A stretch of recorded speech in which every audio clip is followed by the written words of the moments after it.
She watched another woman stand at the head of the room and describe 4 months of Rebecca's work like she'd lived it. Slide by slide, word by word, and not one person in that room looked up to question it.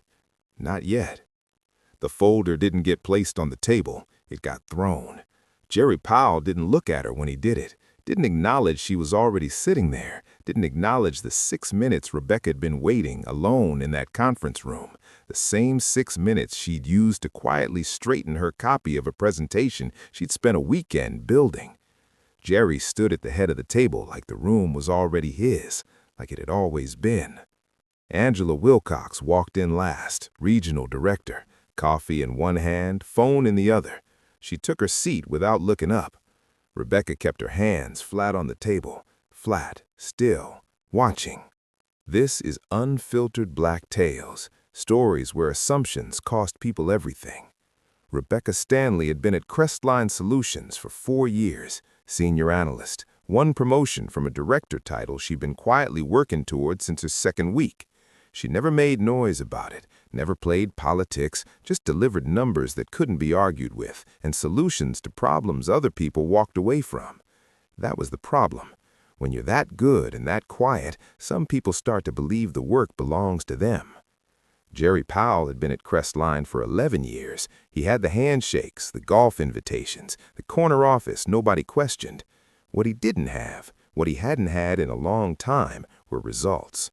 The Henderson account had been bleeding for 2 quarters before Rebecca touched it. 3 weeks later, Rebecca restructured the reporting model, tightened the vendor loop, recovered $2.3 million in projected loss. Jerry took the meeting where it was announced. Rebecca watched from the second row. She didn't say anything, told herself it was strategy, stay in your lane until your lane becomes unavoidable. Then Crestline announced the Regional Expansion Initiative, 12 months, 1 director seat at the end of it. The assignment sheet went out on a Tuesday. Rebecca's name wasn't on it. Jerry's was, as lead. Rebecca went to HR quietly, asked a few questions, was told the selection was experience-based. She nodded, walked out, sat in her car for 11 minutes before starting the engine. She didn't quit. She asked to be added as a supporting analyst instead. It was approved within the hour, faster than anything she'd ever seen approved at Crestline. That speed should have told her something. She'd been here before. Different room, different name on the door, same erasure. The only thing that ever changed was how long she waited before deciding what to do about it. The first 3 weeks, Rebecca did what Rebecca always did. She worked, mapped the expansion framework, identified 3 municipalities with the highest ROI potential, drafted a 47-page risk assessment the team lead called the best internal document she'd read in 2 years. Jerry stopped coming to team meetings in week 4. By week 6, Rebecca was running them.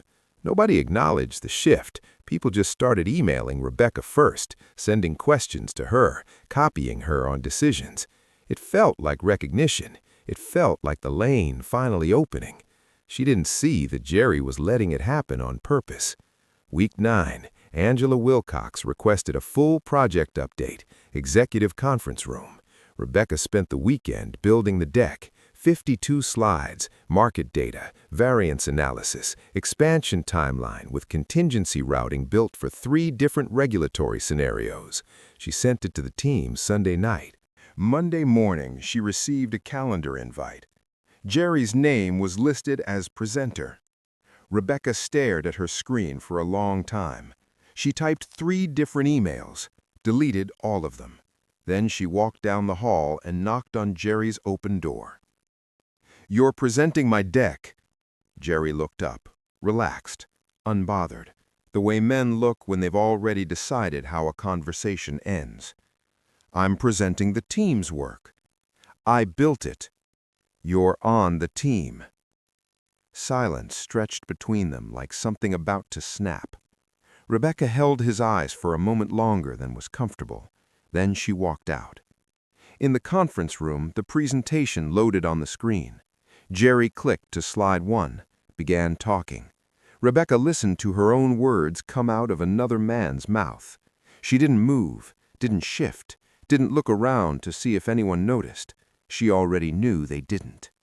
This was the third time in 4 years something like this had happened. The first 2 times she'd called it politics, called it patience, told herself the lane would open. She was starting to understand that some lanes are designed to stay closed. Jerry was on slide 9 now, comfortable, confident, the kind of comfort that comes from years of never being questioned in a room like this. Angela asked about the variance threshold on slide 14. Jerry paused. Rebecca had anticipated that exact question, had answered it on slide 31, had written a full contingency breakdown at 1 a.m. on a Sunday when the rest of the building was empty and nobody was watching, and nobody was going to give her credit for the hours anyway. Jerry said he'd follow up. Rebecca looked down at the table, breathed once, kept her hands flat. The presentation ended. Applause, light, polite, the kind that fills silence without meaning anything. "Good work, Angela," said to the room. Jerry nodded like he'd built it with his hands. Rebecca stood, reached for her folder. "Rebecca?" Her voice didn't rise, didn't perform, didn't ask. She stopped. The room didn't move. Angela's eyes didn't go to Jerry, didn't go to the screen. They went to Rebecca and stayed there with the kind of stillness that means a decision has already been made. Slide 31. Walk me through your methodology on the contingency routing. 3 seconds. Nobody breathed. Jerry started to open his mouth. Angela still didn't look at him. She just waited. And in that waiting, in that silence that pressed against every wall in the room, something shifted. Rebecca felt it before she understood it, the kind of shift you don't name out loud because naming it might break it.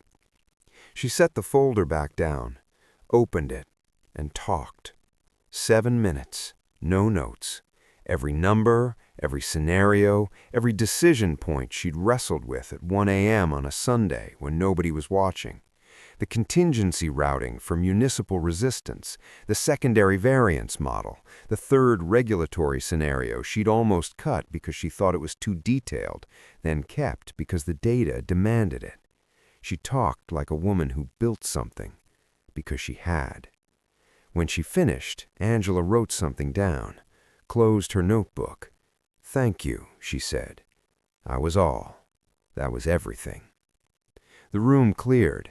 Jerry was one of the first out the door, already on his phone, already performing normalcy like a man who hadn't just been made visible in a way he couldn't control. Rebecca stood alone for a moment, projector still throwing light against the empty screen. She didn't feel victorious. She felt tired in a way that had nothing to do with sleep. 3 days later, Angela requested a one-on-one. She told her the director selection had been reconsidered, that Rebecca's contribution to the initiative had been formally documented, that Crestline wanted to offer her the position. She didn't mention Jerry by name. She didn't need to. Rebecca thanked her, signed the paperwork that afternoon, passed Jerry in the hallway on the way back from HR. Jerry saw the folder in her hand, saw Rebecca's face, understood the math without a single number being spoken, said nothing. Rebecca said nothing. Some conversations are already over before anyone opens their mouth. That night, Rebecca sat in her car in the parking garage longer than usual, not celebrating, not replaying the room, the silence, the 3 seconds before Angela spoke, just sitting with the weight of understanding how close she'd come to walking away, how many times over 4 years she'd almost done it, packed the desk in her head, drafted the resignation in her mind at 11 p.m. on a Tuesday, and then talked herself out of it by morning. She thought about the people who didn't talk themselves out of it, the ones who were sharper than her, more qualified, more deserving, who sat in the second row one too many times and finally stopped showing up, who left quietly and professionally and were replaced within a month and never mentioned again in the hallways they used to walk. Those people never got a slide 31 moment. Nobody called them back. That was the part that didn't feel like winning. That was the part that stayed with her in the dark of that garage, engine off, building emptying out floor by floor above her. She thought about the version of herself from 4 years ago, young enough to still believe that doing the work would always be enough, that clean numbers protected you, that quiet competence was a shield. It wasn't. It was a foundation. And foundations only matter if you're still standing on them when the moment arrives. She thought about what she would do with an open door and a title and a seat at the head of the table. She thought about who she would call first, who she would make sure didn't disappear quietly, whose slide 31 she would ask about before the room had a chance to move on. That thought didn't let her sleep that night. It wasn't supposed to. Some things you carry until you figure out how to turn them into something that outlasts the room where they started. She started the engine, drove home, left the weight where it belonged, not behind her, not buried, but carried forward with both hands open, ready. If you've ever been the only one in the room who saw the truth, subscribe to Unfiltered Black Tales.